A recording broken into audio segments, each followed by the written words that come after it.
Marvel cinematic universe में Daredevil की एक नई शुरुआत डेयरडेविल बॉर्न अगेन से होने वाली है। लेकिन इस सीरीज को देखने का उनका मजा बहुत ज्यादा बढ़ जाएगा जिन्होंने ऑलरेडी डेयरडेविल को नेटफ्लिक्स पर एक्सपीरियंस किया था।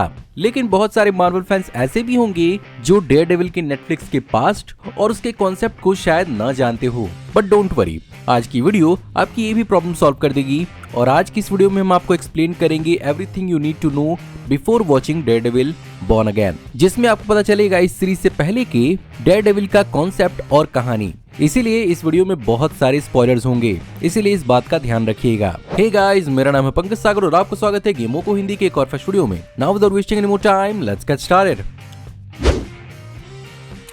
Mat Murdock aka Daredevil Marvel का एक आइकॉनिक सुपर हीरो है जो पहली बार 1964 में अपनी ही कॉमिक्स यानी डेयरडेविल के इशू नंबर 1 में पहली बार देखने को मिला था। इसे क्रिएट किया था राइटर स्टैन ली और आर्टिस्ट बिल एवरेट ने। ऑफ कोर्स जो लोग नहीं जानते मैं उन्हें बता दूं कि डेयरडेविल एक बहुत ही यूनिक कैरेक्टर है जो है तो ब्लाइंड, लेकिन अपने इनहैंस सेंसेस, एबिलिटीज और कॉम्बैट स्किल की वजह से उसे अपनी आंखों की कमी कभी खली ही नहीं। ऑफ कोर्स ये एक सुपर पावर है जो उसे बचपन में एक रोड एक्सीडेंट से मिली थी, जिसमें एक व्हीकल से गिरकर रेडियो एक्टिव मटेरियल्स उसकी आंखों में चली जाती हैं और यहीं से उसकी सेंसेस हाइटन हो जाती हैं। अपने पिता के साथ हुई नाइंसाफी और उनके कत्ल का इंसाफ लेने के लिए वो डेयरडेविल बनता है। बट इंसाफ और कानून पर भी उसका एक बहुत ही मजबूत विश्वास होता है, जिसके कारण वो एक वकील भी बनता है और नेल्सन और मर्डॉक नाम का खुद का एक लॉ फर्म बनाता है, जिसमें उसका दोस्त फॉगी नेल्सन भी उसका पार्टनर होता है। डेयरडेविल अपने इलाके यानी न्यूयॉर्क के हेल्स किचन में ऑपरेट करता है, जहां पर उसने हर स्ट्रीट लेवल विलन की गुद्दी लाल की है। लेकिन एक विलन है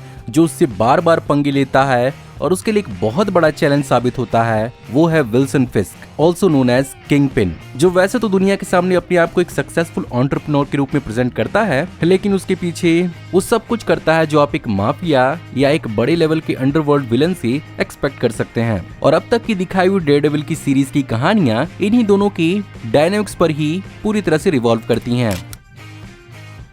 अगर डेयरडेविल्स के इनिशियल एडॉप्टेशंस की बात की जाए तो इसकी शुरुआत साल 2003 में 20th सेंचुरी फॉक्स के साथ हुई थी, जिसमें डेयरडेविल / मैट मर्डॉक का रोल डीसी एक्सटेंडेड यूनिवर्स में बैटमैन का रोल प्ले करने वाले बेन एफ्लेक ने प्ले किया था। बट ये मूवी और इसकी स्पिन ऑफ उतना अच्छा परफॉर्म नहीं कर पाई, और जब ये अच्छा परफॉर्म नहीं कर पाई तो इसकी आगे सीक्वल्स नहीं बन पाई, जिसके कारण अल्टीमेटली साल 2013 में मार्वल स्टूडियोज के पास इसके राइट्स वापस आ गए। लेकिन इस बार मार्वल स्टूडियोज ने इस पर खुद मूवी बनाने के बजाय इस पर टीवी शो बनाने का फैसला लिया, क्योंकि पिछले थिएट्रिकल मूवीज की परफॉर्मेंस को देखकर मार्वल फिर से कोई मूवी बनाकर कोई बहुत बड़ा रिस्क नहीं लेना चाहता था। इसीलिए इस टेलीविजन शो को बनाने की जिम्मेदारी नेटफ्लिक्स को दी गई, जो उस समय काफी ज्यादा पॉपुलर हो रहा था। और बेसिकली इसी सीरीज ने शुरुआत की नेटफ्लिक्स के अंदर आने वाले अपने एक मिनी सिनेमैटिक यूनिवर्स की, जिसमें डेयरडेविल के साथ साथ Punisher, Jessica Jones, Luke Cage और आयरन फिस्ट की भी अलग अलग सीरीज आए।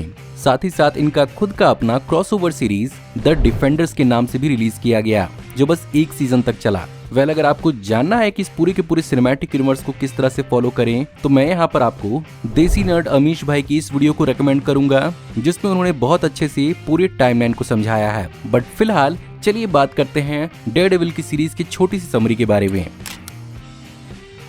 डेयरडेविल का सीजन 1 लॉन्च हुआ था साल 2015 में नेटफ्लिक्स पर, जिसके अंदर ऑफ कोर्स डेयरडेविल की ओरिजिन को और उसके कैरेक्टर को एक्सप्लेन किया गया था, जहां पर उसके इनिशियल शुरुआत को दिखाया जाता है मैट मर्डॉक नाम के एक लॉयर के रूप में, जो अपने फ्रेंड फॉगी नेल्सन के साथ मिलकर मर्डॉक और नेल्सन फर्म बनाना चाहता है। और इसी स्ट्रगलिंग लॉ फर्म के अंदर यहाँ पर कैरन पेज एज सेक्रेटरी उनका साथ देती है, लेकिन वहीं पर डेयरडेविल के रूप में वो एक ब्लैक मेकशिफ्ट सूट का इस्तेमाल करता है और धीरे धीरे करते हुए सीजन 1 के अंत तक उसे अपना आइकॉनिक रेड सूट मिलता है। वहीं पर ये शो डेयरडेविल के साथ साथ किंगपिन की भी अपनी ओरिजिन थी, जहां पर वो बेसिकली दुनिया के सामने ऐसा दिखाता है कि वो न्यूयॉर्क के हेल्स किचन को दोबारा बनाएगा, जो 2012 के एवेंजर्स के इवेंट्स के दौरान तबाह हो गई थी। बट इसके पीछे वो अपना क्रिमिनल अंडरवर्ल्ड कंट्रोल कर रहा होता है। वहीं पर मैट और उसके दोस्त यानी फॉगी नेल्सन और उसकी सेक्रेटरी कैरन पेज मिलकर उसकी हेल्प करते हैं करप्शन के खिलाफ लड़ने में। अल्टीमेटली हैंड भी इन्वॉल्व हो जाती है, जो एक ऑर्गेनाइजेशन है मार्वल के अंदर सीक्रेट निंजाज की। अल्टीमेटली मैट मर्डॉक विल्सन फिस्क और उसके क्राइम को सबके सामने इवेंचुअली ला ही देता है और उसे अरेस्ट करवा देता है, जिसके बाद सीजन 1 एंड होता है। और इसके बाद सीजन 2 की शुरुआत होती है, जिसमें मार्वल के कैरेक्टर पनिशर को इंट्रोड्यूस किया जाता है और यहाँ पर पनिशर और डेयरडेविल के डायनामिक्स को एक्सप्लोर किया जाता है, जिसमें पनिशर एक रूथलेस किलर होता है जो मानता है कि क्रिमिनल्स को दोबारा मौका नहीं देना चाहिए और उन्हें खत्म करना ही एक ऑप्शन है, जो बेसिकली डेयरडेविल के उसूलों के खिलाफ होता है, जहां पर वो बिल्कुल डीसी के बैटमैन की तरह ये बात मानता है कि क्रिमिनल्स को सुधरने का मौका मिलना चाहिए। और बेसिकली सीजन में ये रूफ टॉप वाला डिस्कशन वाला सीक्वेंस मार्वल का एक बहुत ही आइकॉनिक सीक्वेंस है। ऑफ कोर्स पनिशर की रूथलेस बिहेवियर के चलते उसे लॉ का सामना करना पड़ता है, जहां पर मैट उसे एज अ लॉयर कोर्ट में डिफेंड करता है। बट फ्रैंक अल्टीमेटली कोर्ट में इस चीज को एम्ब्रेस करता है और एक्सेप्ट करता है कि हाँ वही पनिशर है। अपना कॉमिक एक्यूरेट पनिशर का व्हाइट स्कल वाला सूट एक्वायर करता है और बनता है पनिशर। वहीं पर इसी सीजन में दूसरी ओर डेयरडेविल की पुरानी पार्टनर इलेक्ट्रा मैट की लाइफ में वापस आती है, जहां पर अल्टीमेटली रिवील किया जाता है कि उसकी इन्वॉल्वमेंट द हैंड के साथ है और वो डेयरडेविल को वॉर्न करती है मिस्टीरियस वेपन ब्लैक स्काई के बारे में, जिसका इस्तेमाल हैंड करना चाहती है। अल्टीमेटली डेयरडेविल और इलेक्ट्रा एक साथ मिलकर हैंड का सामना करते हैं और इन सब में इलेक्ट्रा खुद को कुर्बान कर देती है, क्योंकि टर्न्स आउट हैंड का अल्टीमेट वेपन यानी ब्लैक स्काई वो खुद थी। बट अल्टीमेटली सीजन 2 के एंड होने से पहले पोस्ट क्रेडिट स्टाइल में इस बात को रिवील किया जाता है कि हैंड ने एक्चुअली इलेक्ट्रा को फिर से रिवाइव कर दिया है। और जैसा कि मैंने आपको बताया कि डेयरडेविल का क्रॉसओवर सीरीज भी आया था जिसे द डिफेंडर्स कहा गया था, इस सीरीज का भी एक बहुत ही बेहतरीन एडवेंचर दिखाया गया था, जिसकी कहानी को बताकर मैं वीडियो को और लंबा नहीं करना चाहता। बस ये मान के चलिए कि सीरीज के अंत के दौरान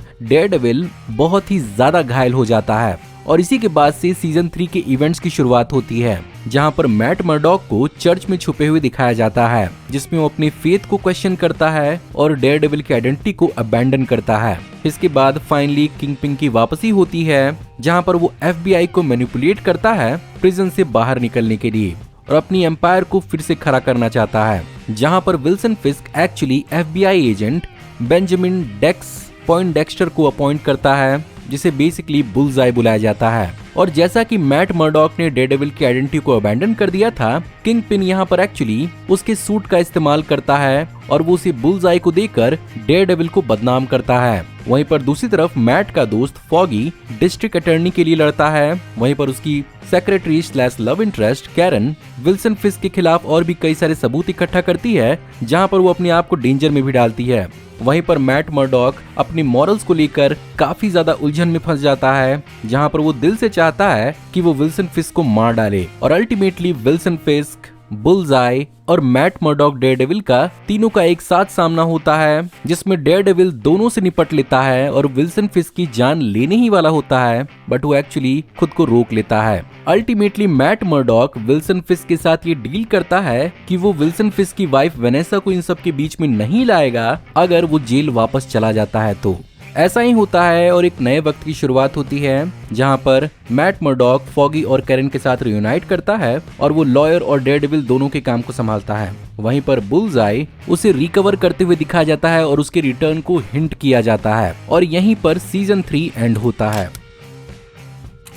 फाइनली अब डेयरडेविल की एक नई शुरुआत डिज्नी प्लस पे हो रही है और अब इसे मार्वल सिनेमैटिक यूनिवर्स का हिस्सा बना दिया गया है। बट एक्चुअली इस कैरेक्टर को मार्वल स्टूडियोज के अंदर बहुत पहले से सेटअप करना शुरू कर दिया गया था, जहां पर इसे MCU में पहली बार स्पाइडरमैन नो वे होम के अंदर दिखाया गया, जिसमें पीटर पार्कर का केस मैट मर्डॉक लड़ता है। वहीं पर शी हल्क के अंदर थोड़ा सा कबाड़ा हो गया, जहां पर इसका सूट और डेयरडेविल का बिहेवियर इस सीरीज के अंदर लोगों को ज्यादा पसंद नहीं आया। अल्टीमेटली बाद में इस मिस्टेक को ठीक किया गया और एको सीरीज के अंदर उसकी एक छोटी सी झलक को एस्टैब्लिश किया गया उसके आइकॉनिक रेड सूट के साथ। और अब फाइनली इसकी खुद की डिज्नी प्लस सीरीज को लॉन्च किया गया है, जिसके अंदर मैट मर्डॉक को उसके दोस्तों के साथ साथ विल्सन फिस्क, पनिशर, बुलजाई और भी नए कैरेक्टर्स और विलेंस को इंट्रोड्यूस किया जाएगा, जिसे ऑफ कोर्स डिज्नी एक सॉफ्ट रिबूट की तरह ही प्रेजेंट करेगा, जिससे जिन्होंने भी नेटफ्लिक्स के शो को फॉलो नहीं किया वो वहां से आगे बढ़ पाएं। बट अच्छी बात यह है कि डिज्नी प्लस हॉटस्टार पर भी नेटफ्लिक्स के इस शो को लॉन्च तो कर दिया गया है,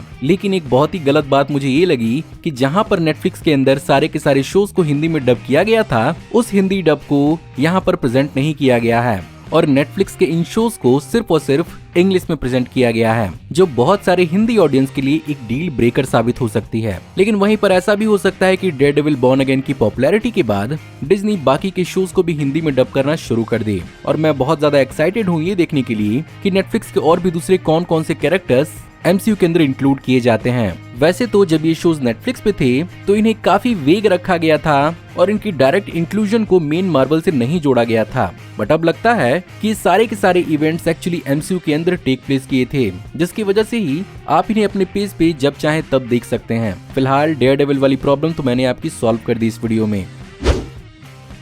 सो गाइज, ये थी आज की वीडियो। मैं उम्मीद करता हूँ आपको आज की वीडियो पसंद जरूर आई होगी, और अगर आपको आज की वीडियो पसंद आई हो तो प्लीज वीडियो को लाइक जरूर करिएगा।